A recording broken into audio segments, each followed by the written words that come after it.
Müdür yardımcımız Erhan Gökhan'ı davet ediyorum.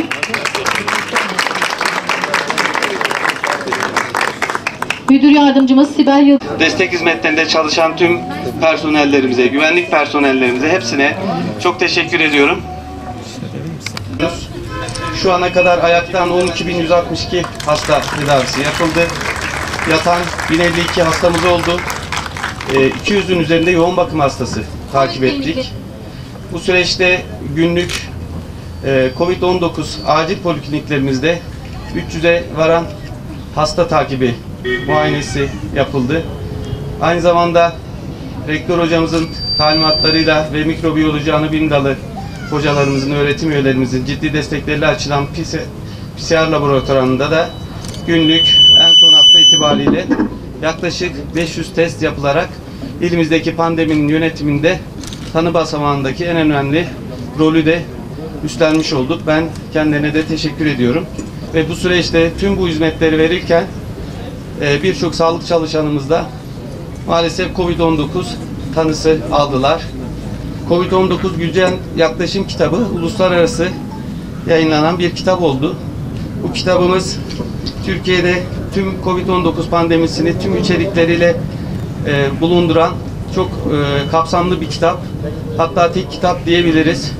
Çünkü bu kitapta hem epidemiyoloji, hem tanı, hem laboratuvar, hem ilgili branşların, primer takip eden branşların yaklaşımları, göğüs, enfeksiyon hastalıkları, anestezi bölümü, ameliyathane hizmetleri, hastane yönetimi, organizasyonu, COVID-19 pandemisinde psikiyatrik, ruhsal yaklaşımlara kadar kadın doğum hizmetleri, çocuk hastalıkları hizmetleri, yoğun bakım yaklaşımlarından tutun, hastane yönetimi, çamaşırhanesine kadar, morguna kadar hizmetlerin nasıl olacağını anlatan, pandemide tüm sağlık çalışanlarına bir rehber olabilecek bir kitap yazdık.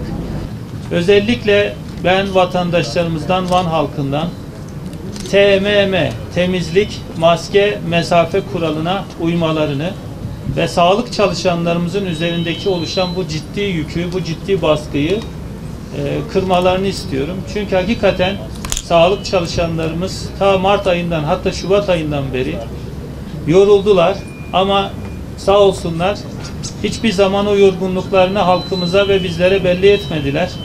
Fedakarca çalışmalarına devam ediyorlar. Tüm hastalarımızı yine en iyi şekilde tedavi ediyorlar. Tabii ki bu hastalık yeni. Üniversitemizin çok kıymetli başhekimimizin öncülüğünde hem anestezi doktorlarımız, hem enfeksiyon ve tüm doktorlarımızın, başta enfeksiyon doktorlarımızın çalışmasıyla COVID-19 hastalığında güncel yaklaşımlar. Biliyorsunuz Sağlık Bakanlığı da tedavi algoritmasını sürekli güncelliyor.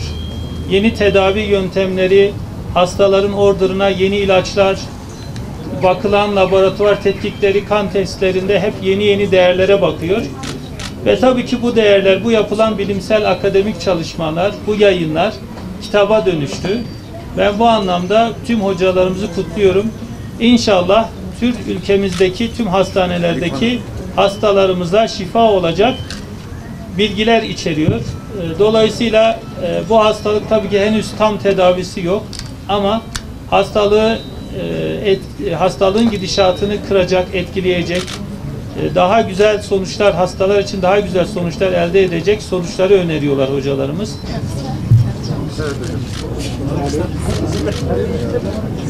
Bu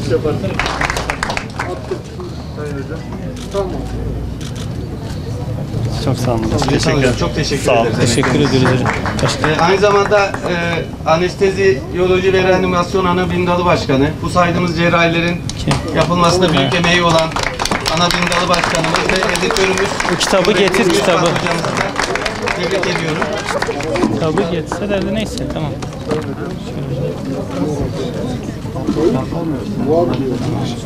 Hocam tebrik ediyorum. Emeklerinize sağlık hocam.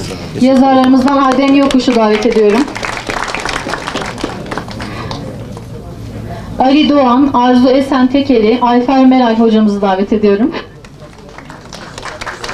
Adem hocam tebrikler. Sağ olun hocam. Elinize emeğinize sağlık. Teşekkür ediyorum hocam. Sağ olun. Aysel Milanlıoğlu, Buket Mehmet Çilingir, Deniz Hocam Dirik. tebrik ederim. Bu hizmet veriyorlar. Ekibimize ben teşekkür ediyorum.